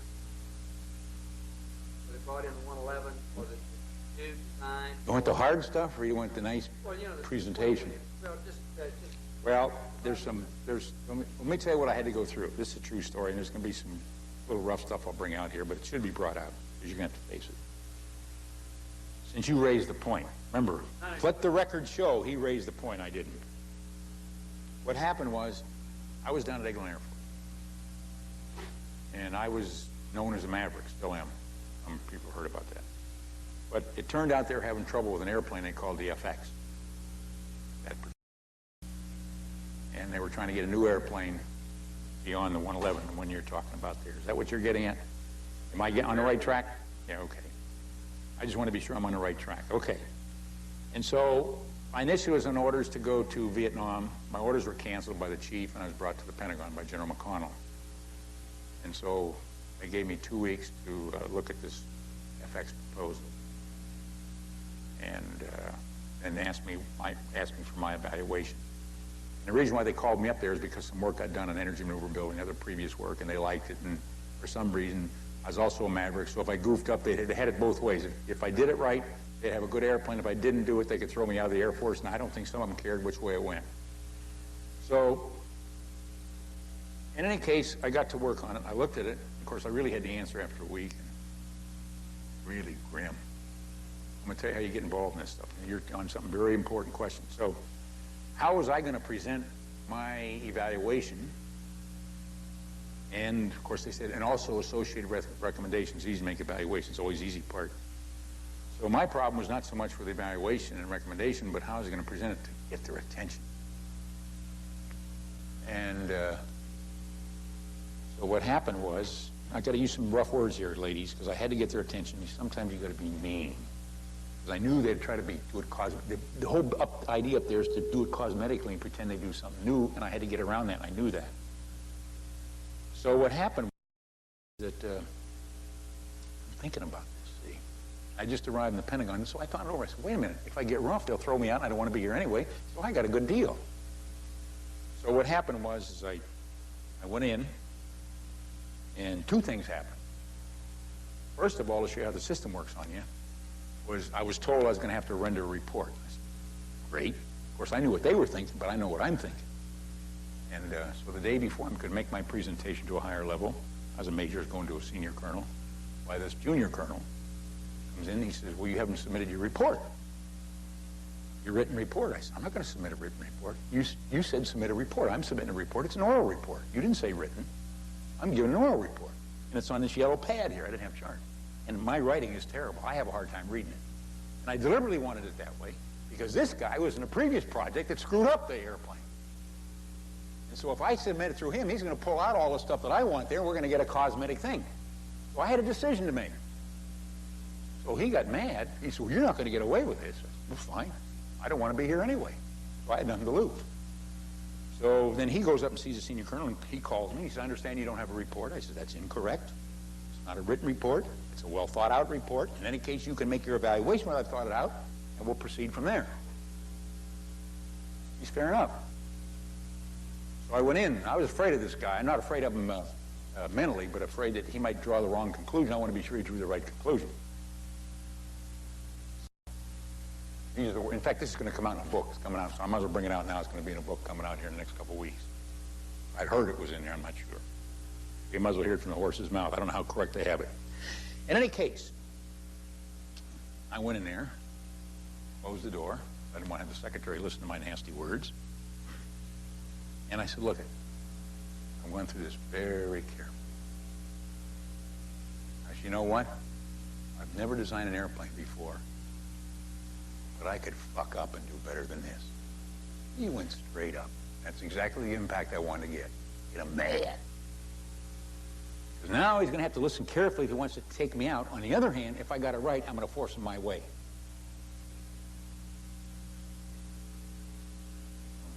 Let the record show you raised it. In any case, what happened was, I went through it, and the key thing that I did, the evaluation, I said, okay, let me lay out the 111, because that's the airplane we're going to replace. So I laid out the fundamental care. I said, go to the blackboard. I had my chart, had them all laid out. I said, have I said anything incorrect? Is it enough there we can make sense of it? He said, yeah. Okay. Now, let me lay out the so-called FX you're going to use to replace it, which is now we're down to the hard note. I laid out those characteristics. He said, okay. I said, is this the airplane you want? I said, no, if this is the airplane you want, I said, this is easy. I said, we don't even have to make this airplane. I can go back. I can show you what I changed on the 111. I can show you how to do the wing. I can make some changes on that. It'd be very cheap, and we can get this 10% increase just by changing the 111. Well, then he got even madder. Of course, I wanted him mad. I said, in other words, you don't like this 111.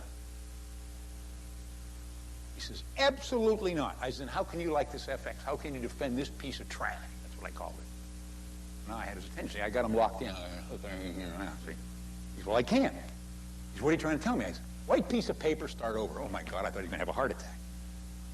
I said, we're talking about a white piece of paper. This is garbage.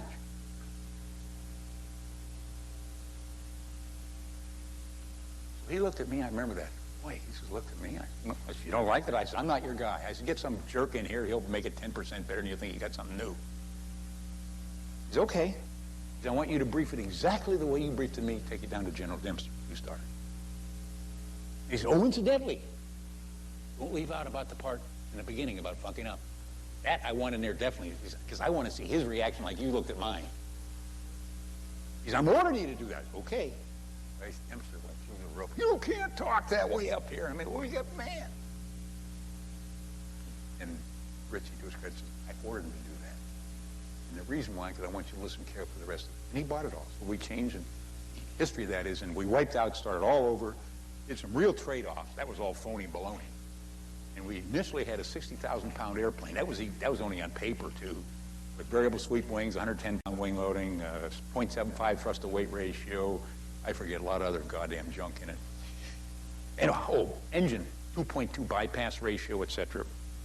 And so then we ended up, after we went through the trade-offs, because he said, well, how are you going to do it? I said, well, I don't know what the answer is, but here's the way I approach these kind of problems. And I said, I expect we'll do a lot better. We came up with a 40,000-pound airplane with a 1.1 thrust-to-weight ratio instead of 0.75. Wing loading is 65, and I forget, and a number of it, but a lot cheaper. And they had one that really, a real Hummer, and that became the F-15. But we forced them to the trade. I remember we went to engine meeting, give you an example, engine meeting. See, all these engine guys, all they're worried about is turbo machinery and all this crap going on. And so I said, we got to start something fundamental on engine. We all got to start the same departing point, starting point. And I'm going to tell you, we're all going to start the same starting point. I'm going to see if you like mine. I said, here's what I know about engines. Cold air goes in the front door. Hot air goes out the back door. It goes faster, and we call that thrust. Is that a good starting point? Of course, what it is, it's just a clever way of describing Newton's second law, F equals ma, in a fluid sense. And they said, okay. I said, okay, so we're not going to hold it.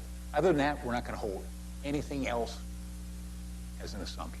That's the only one we're going to start with. And we're going to work on that. We're going to look at the turbo machinery and all that stuff and see what holds together. What doesn't hold together, run the trades of the engine. Now those engine trades, we actually boiled the engine down to a 0.6 bypass ratio. Found out it was. And they never thought that would happen. They weren't looking at it correctly. As a matter of fact, we weren't sure to go 0.6 or turbojet. At that time, they didn't want to go any lower bypass. They said, well, it's fabrication problems and that. I was okay. So then eventually we decided on 0.6, but since then we found out we can make 0.3 and 0.4 lower bypass ratio engines. But at the time we did it, we couldn't do it. It was fabrication. It was a much better engine. So, I mean, that's the kind of stuff you got to do. You don't start. You got to challenge all assumptions. It's like, you know, we have doctrine.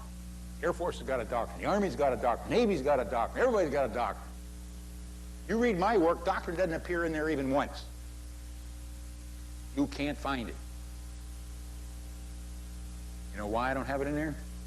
Because it's doctrine on day one. Every day after it becomes dogma. That's why. And so what I tell people, they say, well, I understand you're going to have to write doctrine. You have to do it. And I say, that's all right. What you, even after you write it, assume that it's not right. And then not only that, look at a whole bunch of other doctrines, German doctrine, other kind of doctrines, and learn those too. And then you got a bunch of doctrines in there. And the reason why you want to learn them all, then you're not captured by any one. Not only that, you can lift stuff out of here, stuff out of there, stuff out of there. You can play the snowmobile game, and you do better than anybody else. But if you got one doctrine, you're a dinosaur. Period.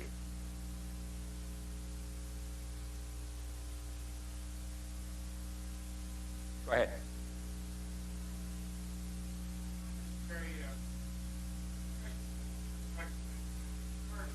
Uh-oh.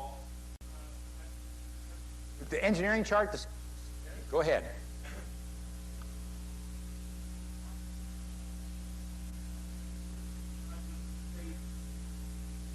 Well, he asked me about remember, let the record show.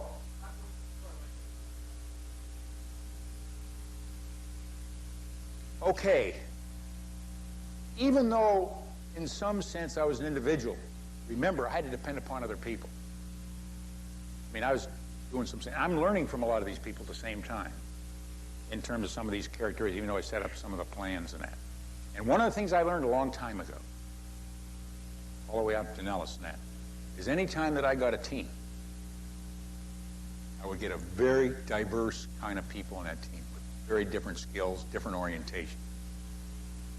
And it was sort of instinctive. I understand better now why I do that. At that time, you know, it was sort of an instinctive kind of thing. It seemed like the right thing to do. Now I understand better because of some of the things I've been involved in. Because I found out by doing that I would learn a lot more. In other words, I'm drawing from many different ideas. But then after you think about that, you can do it not just with working with people, but many other things like doctrine and all the other kind of things I'm talking about. And in large companies, you have to do that. And that's why nowadays they're talking about these multifunctional teams. You heard about that in terms of new designs and all that stuff. And that's the key idea that Taiichi Ohno and Shigeo Shingo brought across. Where General Motors wasn't doing that. They had all these separate little compartments. And they'd get theirs done and pass the next department, get theirs done, pass, and all these guys in this department had like ideas. The guys in this department had like ideas, the guy in this department had like ideas, rather than having a variety of ideas within each department and very rich interconnecting links. And that's what Ohno and that's what Shingo brought to the table. I mean, they were sort of the, sort of the orchestra leader, but, you know, without the orchestra, they can't play. They got to have these different things. They're sort of keeping track of things and that. And so that's where the Toyota production system came out of. You know what Taiichi Ohno did, since I didn't bring it up, since you brought it up, one of the things that he saw, he didn't see it. Even in the States here, we still don't understand what Taiichi Ohno did. Many people are writing about it. And I get mad when I said, this is baloney. I have read his book, and I know what he's saying. And one of the things he found out, which is hard to believe, I'll tell you how he made his snowmobile, using my term, was he was looking at automobile production. He learned a lot from Henry Ford and from other Americans. A lot of these ideas he got from Americans. And one of the key ideas he got was from supermarket and automobile production. Let me explain how he did it. It's beautiful. It's brilliant. Brilliant. What happened was he had some Japanese after World War II, I don't know the exact period after. They were going to the United States and they were trying to set up Toyota production. So he was a vice president of Toyota at the time. I think maybe general manager, but he eventually went to vice president. And they went back to the States and they were very fascinated by American supermarkets. This is in the 50s. Because they didn't have those in Japan. And so they were very fascinated about that. So he's asking all these guys to come back, what do you do in a supermarket? And they're explaining to him. He wasn't even in one, but he had the right idea. How you took the cart and went around, grabbed all the stuff and checkout counter and all that sort of thing, you know. And then he started thinking about that. He started thinking about automobile production and that. He says, well, we can fold that idea into automobile production. Supermarkets? Nobody ever thought about that before. Let me tell you what he does. We're thinking about it the wrong way. What we really want to do is when you're getting supplies coming to assembly line and all that, the various parts, and until you finally go to the assembly line and it walks out the back door, we're doing it the wrong way. Instead of top down, we got to go bottom up. What we want to do is just like the customer goes in the store and picks stuff off the shelf, The later provider, I mean, in other words, you have the earlier provider, the later provider, the later provider. So he says, treat each later incident as the customer and the earlier incident as the provider. So you have a chain of providers and customers, providers, and ultimately it goes out the door.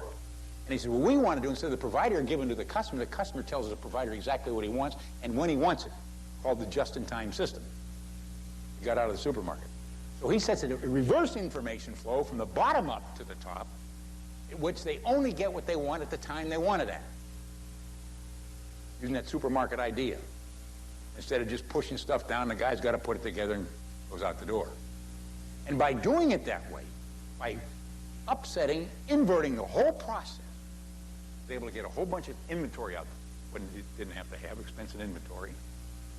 Plus the fact, since they only wanted to amount, therefore, and since they're looking at it more carefully, they're not making as many goofs in terms of the automobiles. And there's some other things he folded in there in terms of what you call single-minute exchange of die and a whole bunch of other stuff by which they're able to actually run, but when they set that process in motion, they, instead of having a production line for this car, a production line for this car, and a production line for this car, they have one production line and run a whole mixed flow going down a production line, all different kinds of cars, and keep track and actually have higher quality with less labor. Beautiful synthesis. And the book's called The Toyota Production System by Taiichi Ohno. And you want to read it? And there's another guy by the name of Shigeo Shingo. Let me tell you what he did. In fact, he worked with Ohno. And they worked together. Very complementary skills. Very different guys, but very complementary, very strong-willed people. And what Ohno did is one of the key things that, Shingo, one of the key things that Ohno did, or saw, he saw it actually before Shingo did, but Shingo's figured out how to do it. He said, you know, the problem we have is that if you want to run more than one, they recognize they want to run more than one model down the line, but then they have a thing called industrial engineering. Some of you people might have heard, of course, economic lot quality, or quantity, optimal lots and that. And so if you make too small a lot, why then, you know, economies go out the window. So in any case, Ohno figured what we really have to learn how to do is have these die. And what happens if you go to another model to change the die? Well, it usually took a whole afternoon, 4 or 5 hours to change the die, and that was fast at that time. So then he gave an order to Shingo to see if he could fulfill it. He said, I want you to give me where we can have what he called be able to change our dies in 10 minutes. 4 hours. And Shingo thought Ohno was crazy. But Shingo's the guy that knew how to do it. In the meantime, he'd actually been collecting information from working on all these different jobs over a number of years. He describes it beautifully in his book. He's got all this different information. And all of a sudden, after Ohno told him, he said, you know, maybe we can do it. He's putting it all together. Ohno didn't know whether it could be done. He said he just gave it to Shingo. He didn't know what else to say. Gave him an impossible task. Guess what? Ohno did it. Nobody had ever done that before. Then after he thought it over again, he started about thinking other stuff. He was able to do it down to 3 minutes and eventually got it down to 1 minute exchange of die. Well, then you have no longer an economic life quantity. You can just change this stuff back and forth. And you have one production line, just run different kinds of models. And he's drawn from all these different kinds of things. He's explaining all he's drawn from. He says, boy, is that guy ever building snowmobiles? So was Ohno. And they're drawn from other guys. And one thing interesting about Shingo all the time, when he hears somebody say something, he listens very carefully. He always talks about, I got to listen. He's saying something different. I haven't heard this before. He said, this one can think it's wrong, but it might not be wrong. It's only wrong because I haven't thought about it before. You always have to be prepared. Notice how some people say, that's wrong. Didn't say that. Okay, I'm listening.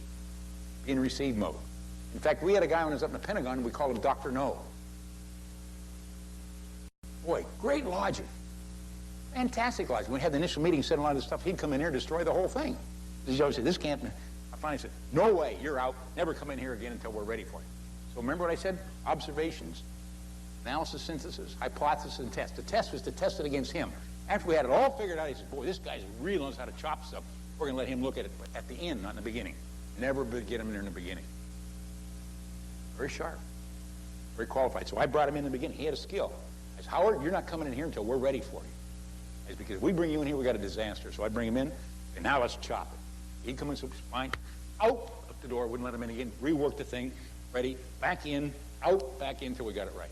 So he had a role to fill, and he did it very well, but not in the beginning. Go ahead.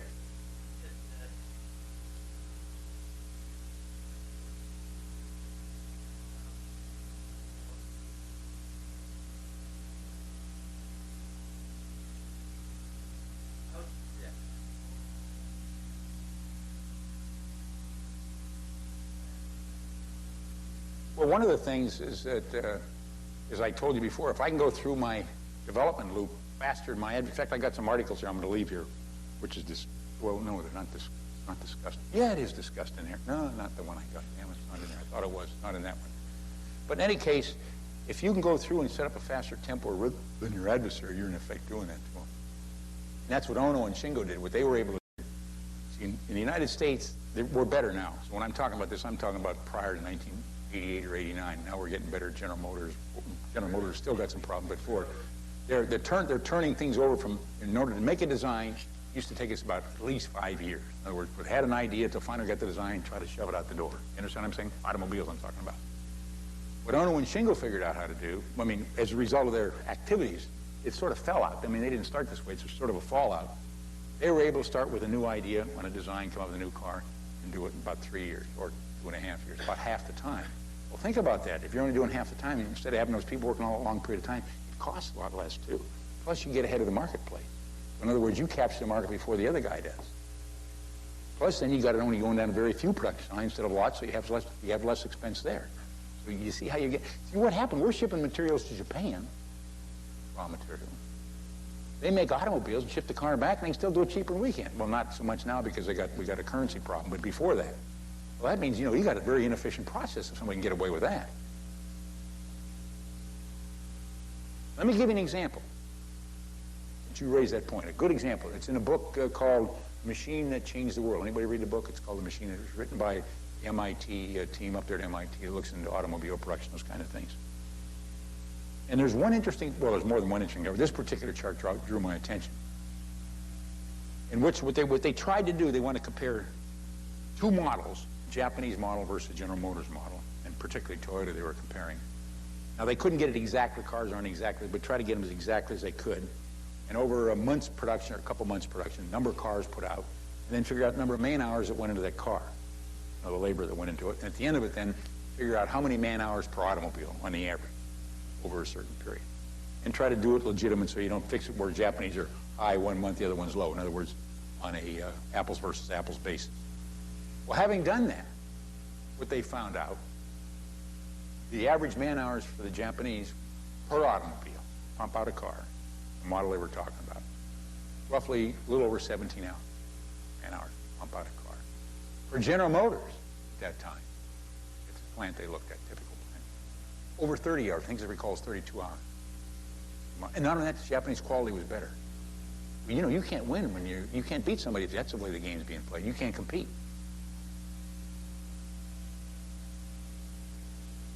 And so what you have to learn how to do is, in the end, an organization by itself doesn't come up with the idea per se. There's people working together, and then in the end, you sometimes you have to get off in isolation and draw from somebody else, figure it out, then go back in. You just can't be there in the hubbub all the time, because otherwise you'd be like this. But in the end, you're still drawing from it. See, I learned from a lot of people. Remember what Newton said before he died? Anybody remember what he said before he died? Very famous statement. I don't know if I quoted it exactly, but I can at least paraphrase. He said, if I was able to see farther than anyone else, it's because I stood on the shoulders of giants before he died. In other words, he drew from Kepler, he drew from Galileo, he drew from Descartes, he drew from, in other words, he's taking those bits and pieces and did it. I understand that. Because, like, taking toilet paper preparation is now a way of stabilizing things, or a bottle. Takes plant behavior and figures out the line. In trying to look at new ideas, you can't sample the entire universe. How do you make that initial decision? But what to begin to the bin and figure it out? How do you make that initial first pass of what next? It's an excellent question. I'm not sure I got a good answer, but I'll try to answer it. It's sort of an intuitive process. What I learned a long time ago is I like to look at different things. I found out somehow, I don't know when it's going to be valuable later on, is what I've learned over a long period of time. And for some reason, I was able to see into that analytical synthetic process. So you just sort of have to look at different things, not knowing whether you're going to use it. Like when I first read that, when I read some of this stuff on, when I took Heisenberg, for example, when I took physics at Georgia Tech there, I instinctively knew that Heisenberg principle had more bearing than what they said it had. And I read it, I said, okay, I understand what they're saying. I understand how they even derive the goddamn thing. But, you know, this just isn't atomic physics or subatomic physics. It must have bearing elsewhere. I mean, I didn't know, but it always in my mind. In fact, I just a few weeks ago at my physics book, I had stars all over that page, and VIP, which means very important. And I didn't have it in the other page. This is very important. And the reason why I remember when I went back is because this was back in 1960. The reason why I remember that because when I took that, I was very struck by that. You have to be sort of struck by certain things because of your experience and be open. Sure. Yeah. Novel. But don't, the key, I think the key thing to do that is don't try to assume that something is wrong because it doesn't fit into your orientation and say, well, that's wrong. I don't do that. Initially, I look at it and say, I wonder what he's saying here. Am I thinking about that? I always deliberately try to caution myself. I want to see, what I always try to do, and here's a key point that I try to do. This is a key point.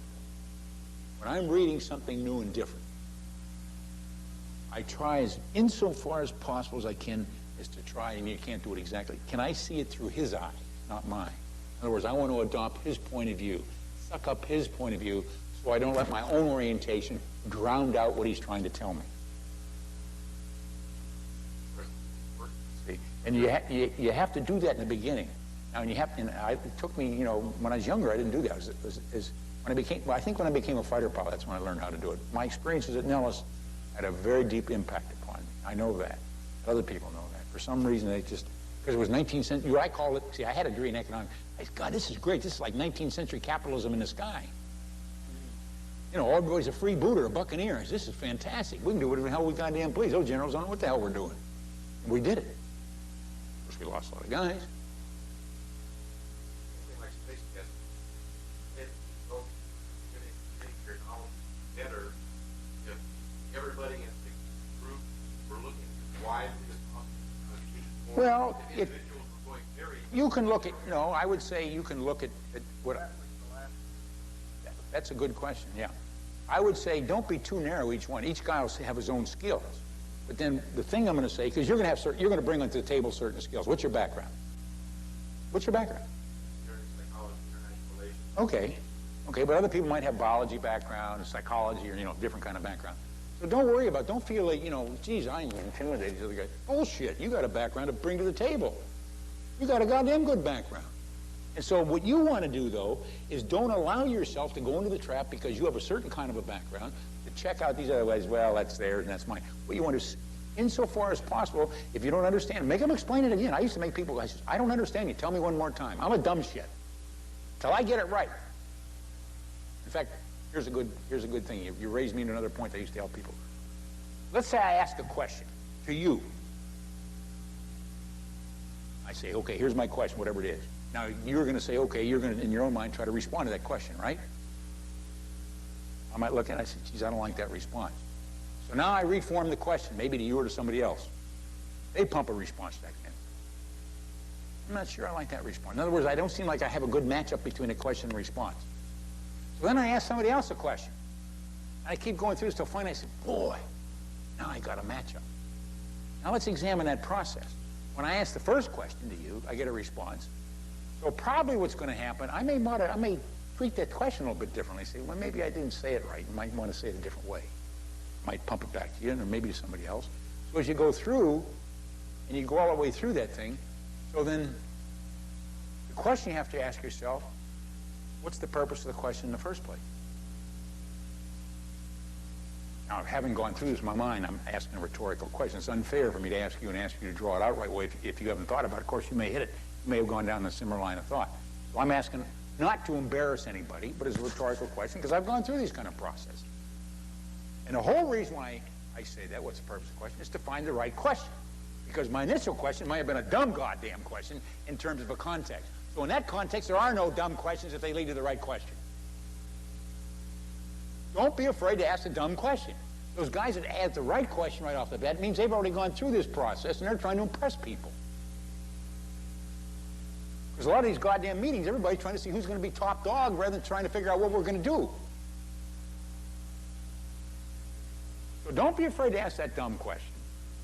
Because then you can adjust it until finally you get to the right question. You're going to stay around? No, I'm done. I'm sorry I took all your time. Boy will be here. Want to talk to You can turn it off.